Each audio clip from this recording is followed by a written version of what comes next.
আল্লাহ রাসূল বান্দার হক এমন ভাবে ফিরিয়ে দিয়েছিলেন। আল্লাহর রাসূল ডাক দিয়ে বলছেন, তার সাহাবীদেরকে বলছিলেন, শোনো শোনো সাহাবীরা, আল্লাহ পাক সব গুনাহ মাফ করে দেবে, কিন্তু হক্কুল ইবাদ, একটা আল্লাহর হক, একটা হচ্ছে বান্দার হক। এই বান্দার হক কোনোদিন মাফ পাবা না।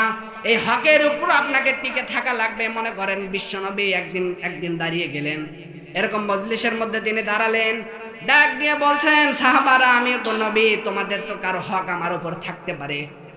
কেউ হাত তোলার সাহস পায় না। এক সাহাবী দাঁড়িয়ে বললেন, ইয়া রাসূলুল্লাহ, আমার একটা হক আপনার কাছে আছে। বলছেন, কি হক?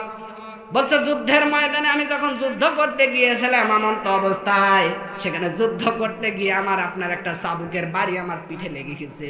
আপনি যদি যথা নিয়মে কেসাসটা আদায় করতে চান, তাহলে আমি আপনার পিঠে চাবুক মারবো। হযরতে ওমরে ফারুক আজম সিদ্দিক রাদিয়াল্লাহু তাআলা আনহু জুব্বার কাপড় উপরে ওঠায়। বিশ্বনবী ডাক দিয়ে বলছেন, হে অপেক্ষা করো, তুমি একটু অপেক্ষা করো, এটা বান্দার হক, বান্দাকে ফিরিয়ে দিতে দাও। নবীজি চাবুক নিয়ে এসে দিলেন তার হাতে, বললেন, তুমি বাড়ি মারো। ওই সাহাবী জিজ্ঞাসা করলেন, ইয়া রাসূলুল্লাহ, তখন তো যুদ্ধ ছিল, আমাদের শরীরের ভেতরে কোনো কাপড় ছিল না, আমাদের শরীরের মধ্যে কোনো কাপড় ছিল না, আপনি যদি যথা নিয়মে কেসাসটা আদায় করতে চান, আপনার পিঠের জামাটা খোলেন, আমি খালি পিঠে বাড়ি মারবো। বিশ্বনবী যখন খালি পিঠটা খুললেন, ওই সাহাবী, ওই নবুয়তে মোহর ছিল সেই জায়গায়, ওখানে এসে চুমো দিয়ে দিলেন। ডাক দিয়ে বলছেন, ইয়া রাসূলুল্লাহ, আমার হয়তো বেয়াদবি হয়ে গেল এই কথাটা। নবীজি ডাক দিয়ে বলছেন, তোমার হক কি তুমি ফিরে পেয়েছো? বলছেন, হ্যাঁ, আমার হক আমি ফিরে পেলাম। এখান থেকে কি বুঝলেন আপনি? আল্লাহ রাসূল এত বড় পাওয়ারফুল নবী হওয়ার পরে মানুষের হক ফিরিয়ে দিচ্ছে, আর আমরা যত বড় হচ্ছি তত ভাইদের হক জম মারার হক জম হচ্ছি। পুরা কোরআনে আল্লাহ রাব্বুল আলামিন 3 আয়াত বিশিষ্ট 3টা সূরা দিয়েছে, তার ভেতরে সূরা আসর একটা। এই আসর আলোচনার নাম হচ্ছে লাভ ক্ষতি। এই লাভ আর ক্ষতি আসলে আমরা বাস্তবে বুঝি না, এই জন্য অনেকে লাভকে ক্ষতি মনে করি আর ক্ষতিকে লাভ মনে করে আনন্দ করি। একটু বাস্তবতা নিয়ে জানতো, এই লাভ যেইটা ওইটাকে আমরা লাভ মনে করি না, ক্ষতি যেইটা ওইটাকে লাভ মনে করি, আর লাভকে ক্ষতি মনে করি। হযরতে আবু বকরের শানে আয়াতগুলো নাজিল হন। ইসলাম গ্রহণ করার পরে তিনি দান করতে করতে এত নিঃস্ব হয়ে পড়েছিলেন, শেষ পর্যন্ত তিনার স্ত্রী খেজুর পাতার পাটি পরে দাঁড়িয়েছিলেন। বিশ্বনবী মুহাম্মদুর রাসূলুল্লাহ তাবুকের যুদ্ধের ডাক দিয়েছিলেন। মসজিদে নববীতে নিজের পাগড়িটা, রুমালটা বিছিয়ে বেলালকে বললেন, বেলাল, একটা ঘোষণা দিয়ে আসো যে নবীজি যুদ্ধের ময়দানে যাওয়ার জন্য কালেকশন করছে, যার যতটুকু সামর্থ্য তারা যেন দিয়ে যায়। সবাই দান করছে, কেউ সম্পদের অর্ধেক, কেউ 3 ভাগের 2 ভাগ। হযরতে আবু বকর বাড়িতে যে সম্পদ ছিল ওগুলো তো নিয়েছে, চুলার ভেতরে রান্না করা ছাই ছিল, ওই ছাইগুলো টপলা বেঁধে নিয়েছে। স্ত্রী উম্মে রোমানা ডাক দিয়ে বলছে, স্বামী আমার, সবাই তো নবীজের এই যুদ্ধের জন্য অনেক কিছু দিচ্ছে, আমার তো দেওয়ার মতো অন্তত কিছু নেই, তুমি একটু অপেক্ষা করো।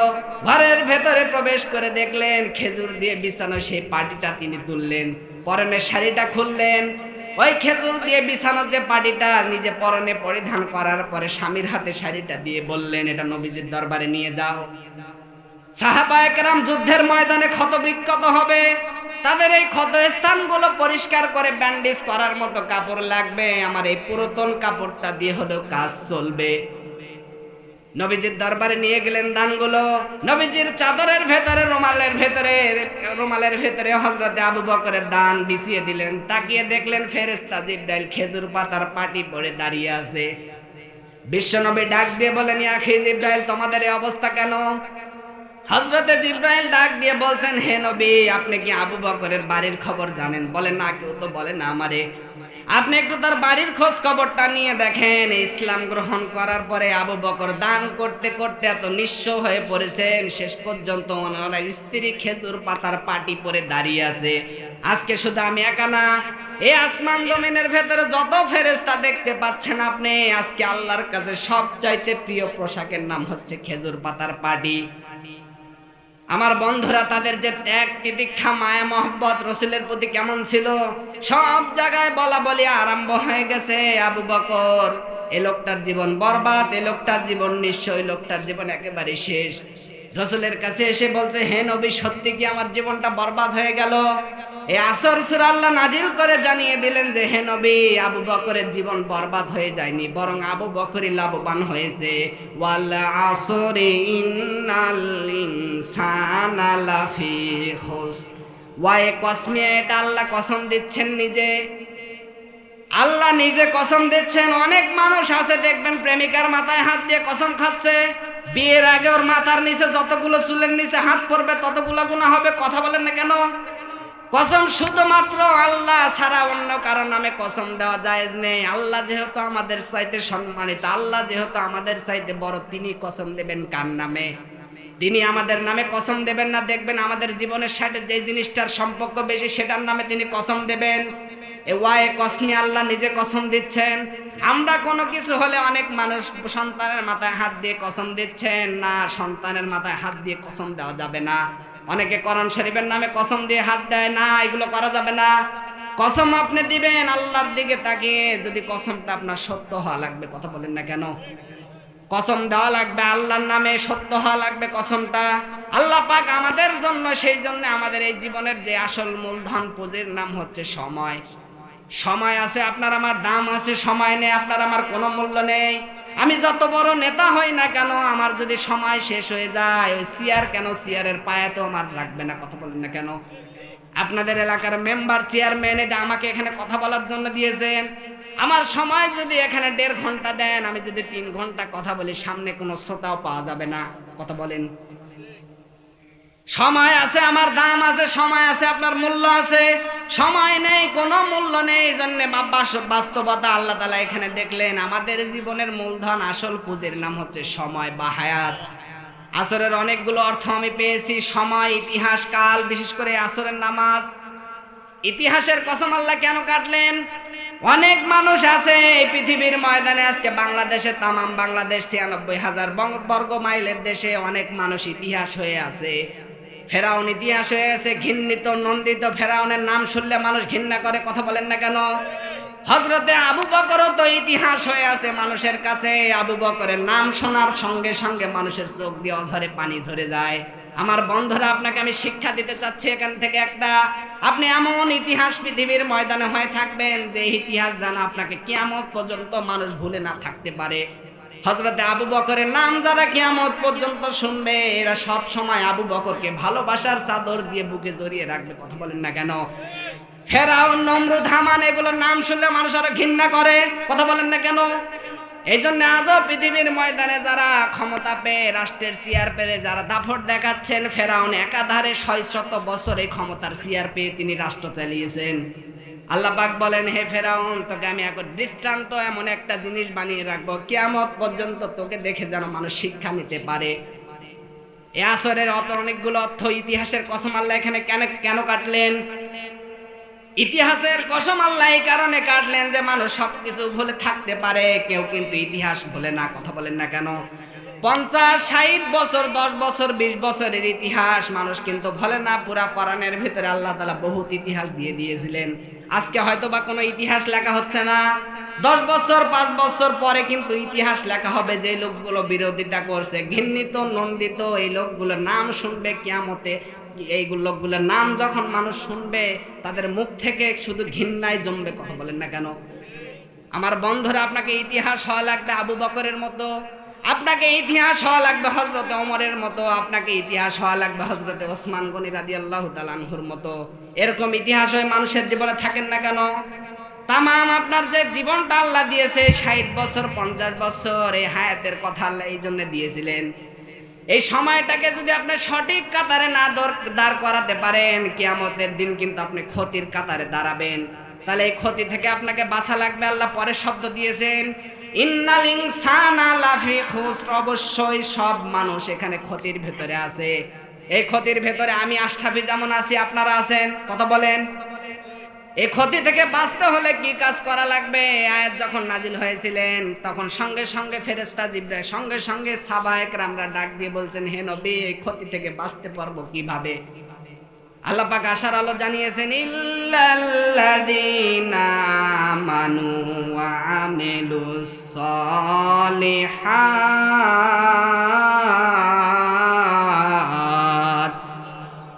এই ক্ষতি থেকে বাঁচতে পারবে তারা যারা দুনিয়ার ময়দানে 4টা কাজ করবে। জোরে বলেন কয়টা?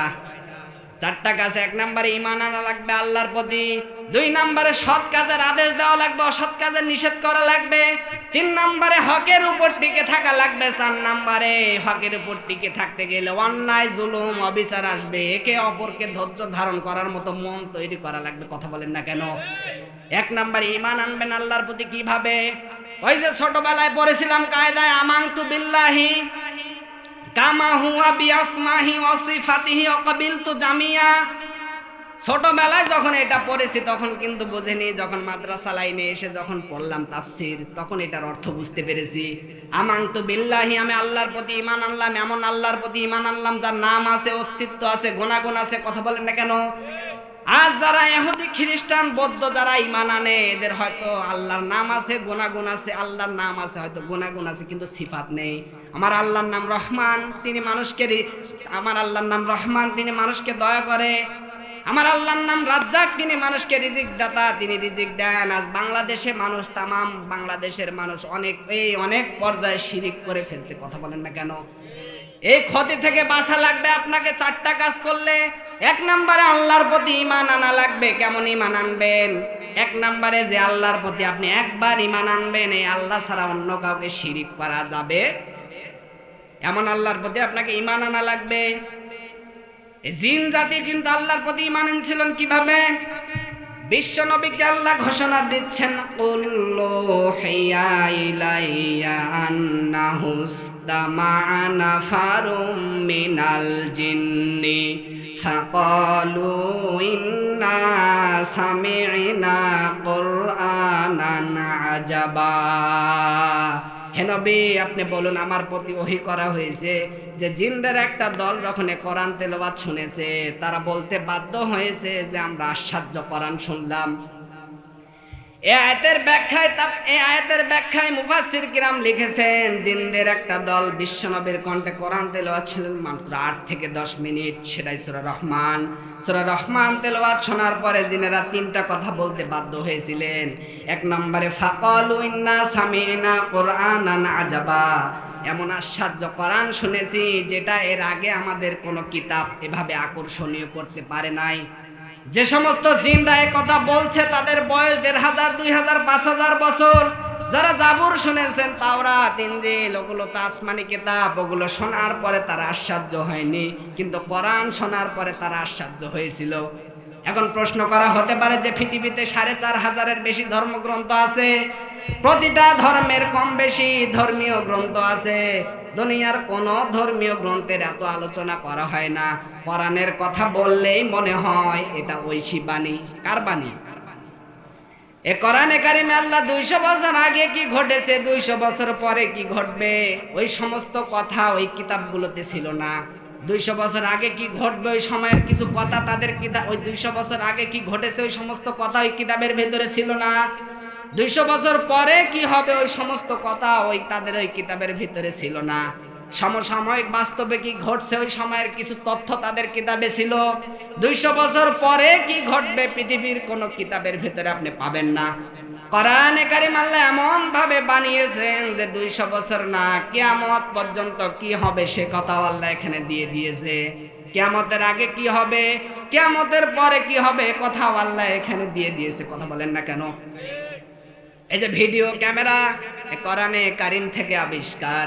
ফামাইয়ামাল মিসকালা যাররাতিন খায়রান ইয়ারা ওয়া মাইয়ামাল মিসকালা যাররাতিন শাররান ইয়ারা।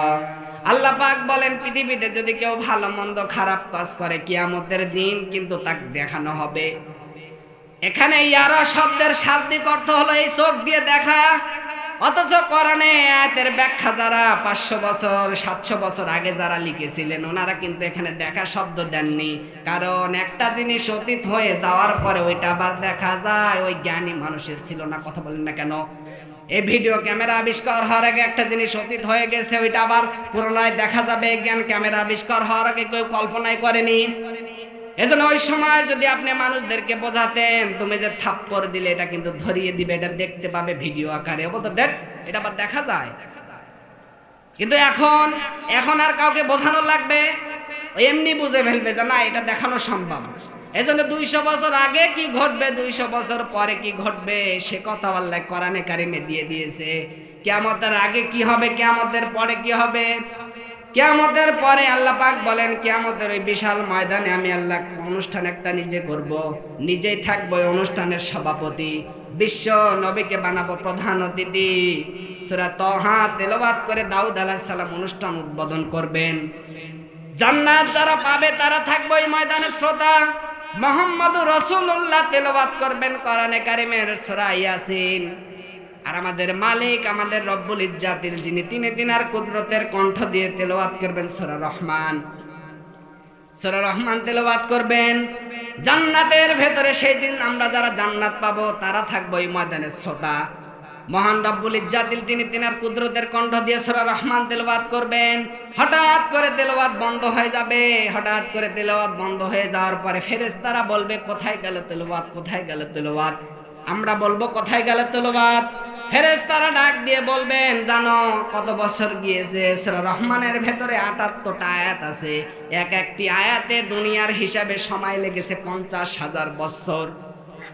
দোয়া করছি মুসাফির অবস্থায়, মহান আল্লাহ যদি আমাদের কিছু কবুল না করে তারপরেও যেন ওই ময়দানে শ্রোতা হিসাবে আমাদেরকে জায়গা করে দেয়, পড়েন আমিন। আমার ভাইয়েরা, 1500 বছর আগে নবীজির কণ্ঠে জিনেরা মাত্র 8 থেকে 10 মিনিট কোরআন শুনেছে, তারা বলেছে ফাকালু ইন্না সামিনা কুরআনান আজাবা, অবশ্যই আমরা আশ্চর্য কোরআন শুনলাম। এতটুকু বলে কিন্তু জিনেরা শেষ করেননি, খেয়াল করেন আয়াতের দিকে। ইয়াহদি ইলার রুশদি ফামান্না বি ওয়ালান নুশরিকা বিরাব্বিনা আহাদা। কোরআন শোনার পরে জিনেরা এই কথা বলতে বাধ্য হয়েছে যে আমাদেরকে কোরআন হেদায়েতের পথ বলে দিয়েছে। শুধু বলেই দেয়নি, হেদায়েতের পথ পাওয়ার জন্য কি করা লাগবে এই রাস্তাগুলো এখন আমরা দেখতে পাচ্ছি। কারণ হেদায়েত দেওয়ার একচ্ছত্র মালিকানা আমার আল্লাহর, তিনি দিয়েছেন এই কোরআনকে। এজন্য কোরআনের অনুষ্ঠানে আসার পরেও যদি কারো মনের পরিবর্তন না হয় বুঝতে হবে ওর কপালে আর হেদায়েত নেই। কথা বলেন না কেন? কারণ এও যদি আপনাকে হেদায়েত দিতে না পারে, জান্নাতের পথ দেখাতে না পারে, তো কে পারবে দুনিয়ায়? আর কেউ আছে? বলেন বলেন।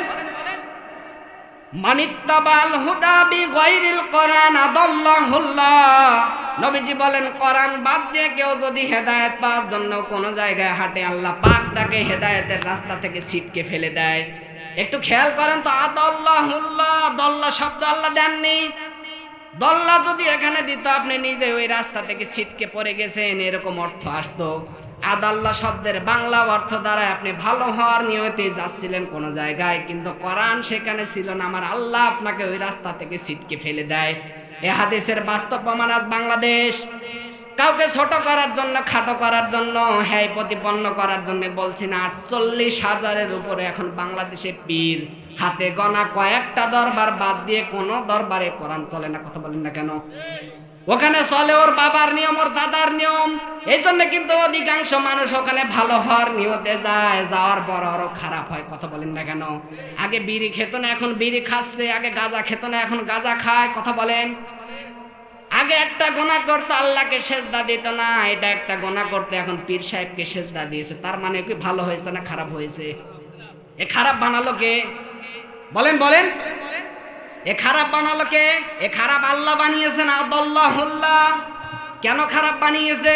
শ্বশুরকে কিন্তু বাবা বলা যায় আছে, কিন্তু নিজের বাবার সামনে কেউ যদি শ্বশুরকে বারবার আব্বাজান বলে ডাকে না, নিজের বাবাকে কোনোদিন ডাক দেন না, মানুষ জিজ্ঞাসা করলে বলেন এটা আমার শ্বশুর আর এটা আমি জানি না, তখন আর ভালো লাগবে? বলেন। আল্লাহ পাক বলেন কোরআন পাঠিয়েছি আমি হেদায়েত দেওয়ার জন্য। এইটা বাদ দিয়ে তুই কোন বাবার কাছে যাস দেখি তোর বাবা তোরে কি করে হেদায়েত দেয়। এই জন্য অধিকাংশ মানুষ এই দরবারগুলোতে যাওয়ার পর আরো ভালো হওয়ার নিয়তে গুমরাহ হয়। 1500 বছর আগে নবীজির কণ্ঠে জিনেরা মাত্র 8 থেকে 10 মিনিট কোরআনে শুনে তারা বলেছে। এতটুকু বলে কিন্তু জেনারা শেষ করেননি, পরের শব্দ তো আরো কঠিন। ওয়ালান নুশরিকা বিরাব্বিনা আহাদা, ওয়ালান নশরেকা মজারে, এটা বর্তমান, ভবিষ্যৎ, প্রেজেন্ট, ফিউচার। মজারের আগে লান আসলে অর্থ হয় কখনোই হবে না বা করব না। মাত্র ৮-১০ মিনিট জিনেরা কোরআন শোনার পরে তারা বলেছে যে আল্লাহর প্রতি আমরা ঈমান এনেছি, আল্লাহর প্রতি অন্য কাউকে আমরা শরীক করব না। মাত্র ৮-১০ মিনিটে যদি জিনেরা এত বড় পরিবর্তন আনে, হেদায়েতের পথ পেতে পারে। আপনি আমি তো ৫০ বছর ধরে কোরআন শুনছি, কোনো পরিবর্তন নেই। আপনি আমি তো জিনদের চাইতো খারাপ। কথা বলেন না কেন? আমার বন্ধুরা, আপনাকে বলছিলাম আমরা ঈমান আনছিলাম কার প্রতি? আল্লাহর প্রতি। আপনারা আমরা কেন আল্লাহর দরবারে কবুল হতে পারছি না? সাহাবায়ে কেরাম আল্লাহ তাআলার দরবারে ৭টা কারণে কবুল হয়েছিল। তার ১ নাম্বার কারণ হচ্ছে তারা মুখ দিয়ে যেটা বলছে সেটা ওদের অন্তরের কথা। আমরা মুখ দিয়ে যেটা বলি এটা আমাদের অন্তরের কথা না, এজন্য তো আমরা আল্লাহর দরবারে কবুল হতে পারছি না। রানীগঞ্জবাসী সাহাবায়ে কেরামের প্রতি যদি আল্লাহ রাজি হয়ে রাদিয়াল্লাহু আনহুম নাজিল করেন, তো আমাদের তো দুনিয়া অন্তত কিছু দেখানো দরকার। কথা বলেন, কিছুই দেখায় না, তার মানে আপনার আমার প্রতি আল্লাহ খুশি নাই। খুশি হওয়া লাগবে কি করলে?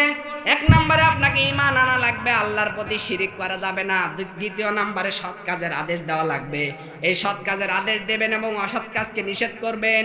৩ নম্বরে আপনাকে হকের উপর টিকে থাকা লাগবে। এই হক এখন কি বলতে বোঝানো হয়েছে? হক আছে অনেক প্রকার। আল্লাহ পাক বলেন আল্লাযীনা আতাইনাহুমুল কিতাবা ইয়াতলুনাহু হাক্কা তিলাওয়াতি, যে মানুষগুলোকে আমি কিতাব দিয়েছি তারা এই কিতাবের হক আদায় করে তেলাওয়াত করে। রানীগঞ্জবাসী হক আদায় করে তেলাওয়াত করা কাকে বলে? আয়াতের ব্যাখ্যা আমি পেয়েছি ৪টা। এই ৪টা। ১ নাম্বার আপনাকে শুদ্ধ করে পড়া লাগবে, অরাত্তিলিল কোরআনা তারতিলা যেটা। ২য় নাম্বার ওই বিষয়টা আপনাকে বোঝা লাগবে যে আল্লাহ কি বলতে চায়। ৩ নাম্বারে ওই বিষয়টাকে আপনি যে জ্ঞান পাবেন ওই জ্ঞানের আলোকে প্র্যাকটিক্যাল লাইফে আপনাকে কাজ করা লাগবে। ৪ নাম্বারে শুধু নিজে কাজ করে জান্নাতে যাবেন এমনটা না, ওইটা মানুষের দ্বারে পৌঁছিয়ে দেওয়ার দায়িত্ব পালন করা লাগবে। কথা বলেন না কেন? এতটুকু বলে কিন্তু আল্লাহ শেষ করেননি। উলাইকা ইউমিনুনা বি, এরাই আমার কোরআনে বিশ্বাস করে। ওয়া মাই ইয়াকফির বিহি ফাউলাইকা হুমুল খাসিরুন, এই ৪টা শর্ত যারা মানে না তারা আমার কোরআন বিশ্বাস করে না। আজকে বাংলাদেশে ৩০০ আসনে ৩০০ এমপি ৪টার কোন শর্ত মানে আমারে বলেন, বলেন বলেন। এই ৪টার যদি কোনো একটা শর্ত, কেন ২টা শর্ত যদি বাংলাদেশ থেকে শুরু করে না যারা মেন দায়িত্বে আছে এরা যদি মানে, এই দেশে ইসলাম ছাড়া অন্য কিছু চলার কথা না। কথা বলেন না কেন? আমার বন্ধুরা, এই জন্য হক আদায় করে তেলাওয়াত করা লাগবে। এই হক আপনাকে কি বোঝালাম? ১ নম্বরে কারো জমি আপনি ছিনিয়ে নিয়েছেন, এটাও তো একটা হক। আল্লাহ রাসূল বান্দার হক এমন ভাবে ফিরিয়ে দিয়েছিলেন। আল্লাহর রাসূল ডাক দিয়ে বলছেন, তার সাহাবীদেরকে বলছিলেন, শোনো শোনো সাহাবীরা, আল্লাহ পাক সব গুনাহ মাফ করে দেবে, কিন্তু হকুল ইবাদ একটা, আল্লাহর হক একটা হচ্ছে বান্দার হক। এই বান্দার হক কোনোদিন মাফ পাবা না। এই হকের উপর আপনাকে টিকে থাকা লাগবে। মনে করেন বিশ্বনবী একদিন দাঁড়িয়ে গেলেন, এরকম মজলিসের মধ্যে তিনি দাঁড়ালেন, ডাক দিয়ে বলছেন, সাহাবারা আমিও তো নবী, তোমাদের তো কারো হক আমার উপর থাকতে পারে। কেউ হাত তোলার সাহস পায় না। এক সাহাবী দাঁড়িয়ে বললেন, ইয়া রাসূলুল্লাহ, আমার একটা হক আপনার কাছে আছে। বলছেন কি হক? বলছে যুদ্ধের ময়দানে আমি যখন যুদ্ধ করতে গিয়েছিলাম এমন্ত অবস্থায়, সেখানে যুদ্ধ করতে গিয়ে আপনার একটা চাবুকের বাড়ি আমার পিঠে লেগে গেছে। আপনি যদি যথা নিয়মে কেসাসটা আদায় করতে চান, তাহলে আমি আপনার পিঠে চাবুক মারবো। হযরতে ওমর ফারুক আজম সিদ্দিক রাদিয়াল্লাহু তাআলা আনহু জুব্বার কাপড় উপরে ওঠায়। বিশ্বনবী ডাক দিয়ে বলছেন, হে অপেক্ষা করো, তুমি একটু অপেক্ষা করো, এটা বান্দার হক, বান্দাকে ফিরিয়ে দিতে দাও। নবীজি চাবুক নিয়ে এসে দিলেন তার হাতে, বললেন তুমি বাড়ি মারো। ওই সাহাবী জিজ্ঞাসা করলেন, ইয়া রাসূলুল্লাহ, তখন তো যুদ্ধ ছিল, আমাদের শরীরের ভেতরে কোনো কাপড় ছিল না, আমাদের শরীরের মধ্যে কোনো কাপড় ছিল না, আপনি যদি যথা নিয়মে কেসাসটা আদায় করতে চান আপনার পিঠের জামাটা খোলেন, আমি খালি পিঠে বাড়ি মারবো। বিশ্বনবী যখন খালি পিঠটা খুললেন, ওই সাহাবী ওই নবুয়তে মোহর ছিল সেই জায়গায়, ওখানে এসে চুমো দিয়ে দিলেন। ডাক দিয়ে বলছেন, ইয়া রাসূলুল্লাহ, আমার হয়তো বেয়াদবি হয়ে গেল এই কথাটা। নবীজি ডাক দিয়ে বলছেন, তোমার হক কি তুমি ফিরে পেয়েছো? বলছেন, হ্যাঁ আমার হক আমি ফিরে পেলাম। এখান থেকে কি বুঝলেন আপনি? আল্লাহ রাসূল এত বড় পাওয়ারফুল নবী হওয়ার পরে মানুষের হক ফিরিয়ে দিচ্ছে, আর আমরা যত বড় হচ্ছি তত ভাইদের হক জম মারার হক জম হচ্ছি। আপনাকে হকের উপর টিকবেন কিভাবে?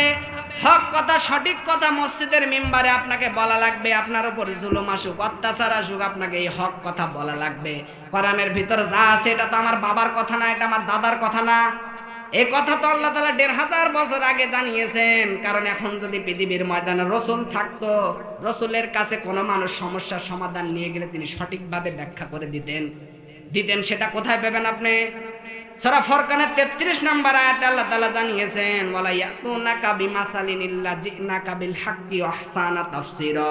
হে নবী, পৃথিবীর ময়দানে মানুষ যখন বিভ্রান্তির মধ্যে পড়ে যাবে, তারা যখন আপনার কাছে কিছু বিষয় জানার জন্য আসবে, আপনি সঠিকভাবে ব্যাখ্যা বিশ্লেষণ করে জানিয়ে দেন। তাহলে তাফসীর করার দায়িত্ব কার? সবাই বলেন। রাসূলের। কার?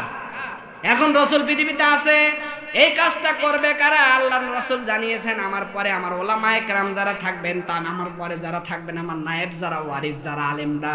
এখন আমরা আলেমরা যদি সঠিক কথাগুলো আপনার সামনে তুলে ধরি, এটা যদি আপনার বিপক্ষে চলে যায়, তাহলে তো আমার করার কিছু নেই। আপনার যদি সাম্প্রদায়িক কোনো মামলা দেওয়া থাকে, তো আল্লাহরে দেন। কথা বলেন। তিনি তো ১৫০০ বছর আগে লিখে দিয়েছেন। আমি যে অ্যাডভার্টাইজ করছি, এটাই যদি আমার অপরাধ হয়, আর তিনি যে লিখেছেন তিনার কি অপরাধ নেই? আমার বন্ধুরা, আপনাকে শিক্ষা দিচ্ছিলাম, আমি হক পথে চলা লাগবে, এই হকের উপর টিকে থাকা লাগবে। এর উপর জুলুম অত্যাচার আসবে, আপনাকে ধৈর্য ধারণ করার মতো আপনাকে ক্ষমতা তৈরি করা লাগবে। এই 4টা কাজ যদি আপনি করেন, লাভ ক্ষতি থেকে আপনি বাঁচতে পারবেন। আমার বন্ধুরা, এই 4টা কাজ যাদের জীবনে থাকবে, আপনারা এই ক্ষতি থেকে বাঁচতে পারবেন। আল্লাহ তাআলা যেন সমস্ত এই ক্ষতি থেকে আমাকে বাঁচার তৌফিক দান করেন। পড়েন আমিন। আমি তেলাওয়াতকৃত আয়াত পড়েছিলাম, এবার তেলাওয়াতকৃত আয়াত থেকে কথা শুনবো ইনশাআল্লাহ। সূরা ইউনূস। কোন সূরা? সূরা ইউনূস, কোরআনে কারীমের 10 নম্বর সূরা। এখানে সূরা ইউনূস নবীর ভিতরে কিন্তু ইউনূস নবীর অলৌকিক কোনো ঘটনা নেই। এখানে সবচাইতে সূরা ইউনূসের ভিতরে কিন্তু ইউনূস নবীর সবচাইতে জীবনের কাহিনী নেই। এখানে সবচাইতে বেশি বিস্তারিত বর্ণনা তাফসীর আকারে যেটা করা আছে, সেটা হচ্ছে মুসা নবীর জীবন। কেন? হযরতে মুসা আলাইহিস সালামের চিরন্তন শত্রু যে লোকটা ছিল, তার নাম ফেরাউন। জোরে বলেন। যুগের ব্যবধানে, কালের আবর্তনে, স্থান কাল পাত্র ভেদে কথা বলা লাগে। এখন যেহেতু চলছে ওই রকম, এই জন্য আমি আয়াতটাকে বললাম। হাত্তা ইযা আদরাকাহুল গরাকু ক্বালা আমানতু আন্নাহু লা ইলাহা ইল্লাল্লাযীনা আমানাত বিহি বানু ইসরাঈল ওয়া আনা মিনাল মুসলিমিন। সূরা ইউনূসের 90-91 নম্বর আয়াতে আল্লাহ বলেন, ফেরাউন যখন ডুবে যাচ্ছিল, তখন বলছিল, আমি ঈমান আনলাম। বনি ইসরাঈলরা যার উপরে ঈমান এনেছে, তার উপরে আমি তো মুসলমান। এই আয়াতের ব্যাখ্যায় তাফসীরে মাযহারিতে আল্লামা সানাউল্লাহ পানিপতি বলেন, ও যখন বলছে আমানতু আন্নাহু লা ইলাহা ইল্লাল্লাহ বলতে পারে নাই, ইল্লাল্লাহ বলতে যাবে, তখনই ফেরেশতা জিবরাইলের মুখের উপর কাদা দিয়েছে। কাদা দেওয়ার পরেই শুধু শেষ না, আল্লাহ ডাকছেন, আল আন, এখন। ওয়াকাদ আসাইতা ক্বাবলু ওয়া কুনতা মিনাল মুফসিদিন, এর আগে সব চাইতে ছিলি স্বৈরাচার। তোর কারণে আমার হাজার হাজার বান্দা বান্দি ঘরে ঘুমাতে পারে নাই। তোকে আমি এখনই ঈমান দেব না, তোকে আমি মারবও না, তোর শরীরটাকে আমি কিয়ামত পর্যন্ত শুটকি দিয়ে রাখবো। কেন জানিস? ফালইয়াউমা নুনাজ্জিকা বিবাদালিকা লিতাকুনা লিমান খালফাকা আয়াত, যাতে তোকে দেখে তোর পরবর্তীতে দুনিয়ায় যারা আসে, তারা যদি তোর মতো এরকম স্বৈরাচারী হয়, অহংকারী হয়, জুলুমবাজ হয়, তারা যেন তোকে দেখে শিক্ষা নিতে পারে। ওয়া ইন্না কাসীরাম মিনান নাসি আন আয়াতিনা লাগাফিলুন, কিন্তু আমি আল্লাহ দেখতে পাই, তোকে দেখার পরে অনেকে সতর্ক হয় না, আরো গাফেল হয়ে থাকে। কথা বলেন না কেন? তাহলে স্বৈরাচার যারা, তাদের জন্য এই সূরায় একটা শিক্ষা আছে না নেই? বলেন বলেন। অনেকে মনে করছেন যা করছে করুক, শেষ বয়সে একবার হজ করে এসে আল্লাহর ওলি হয়ে যাবো, এই সুযোগ আপনাকে আল্লাহ দেবে না। এই তওবা করার সময় যেহেতু এখনই, এই তওবা করার সময় যে এখন, এটা কোথায় পেলেন? এটা পাবেন আপনি জুমারের ভেতরে, সূরা জুমারের ভেতরে 54 নম্বর আয়াত, ওয়া আনিবু ইলা রাব্বিকুম ওয়া আসলিমু লাহু মিন ক্বাবলি আইয়াতিয়াকুমুল আযাবু সুম্মা লা তুনসারুন। এই যে ক্ষমার কথাগুলো আগের আয়াতে বললেন আল্লাহ রহিম আল্লাহ রহমান, যেমনের সব গুনাহ আল্লাহ মাফ করে দেবে। এটা কোন গুনাহ মাফ করবে না? ওয়ানিবু ইলা রব্বিকুম, তোর রবের দিকে ফিরে আসা লাগবে। যতই তুই স্বৈরাচার হ, যতই অত্যাচার হ, সেটা রবের দিকে ফিরে আসা লাগবে। কখন? যখন তোকে আর আল্লাহর পক্ষ থেকে সাহায্য করা হবে না। যেমন ফেরাউনকে আল্লাহ যখন এমন অবস্থায় তিনি আল্লাহর প্রতি ঈমান আনতে চেয়েছিলেন, যখন তিনি ঈমান আনছিলেন কোথায়?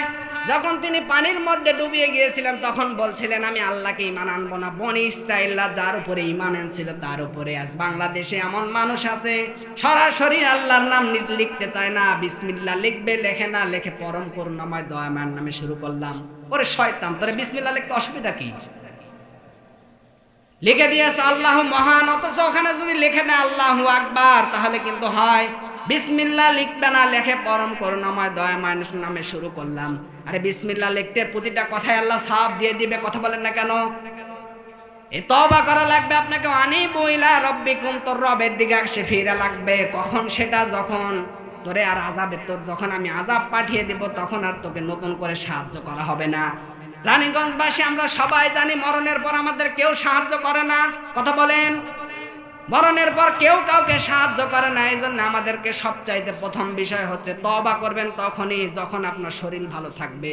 যখন আপনি বিছানায় পড়ে যাবেন তখন কিন্তু হুজুর মাওলানা নিয়ে তওবা পড়াবেন, এই তওবা কবুল হবে না আল্লাহর দরবারে। এখন এই মুহূর্তে সামিয়ানার নিচে যারা যারা আছেন সিদ্ধান্ত নিয়ে ফেলেন, আজকের মতো আজকে এখান থেকে আমরা তওবা করে যাবে, গুনাহগুলো আর জীবনে করব না।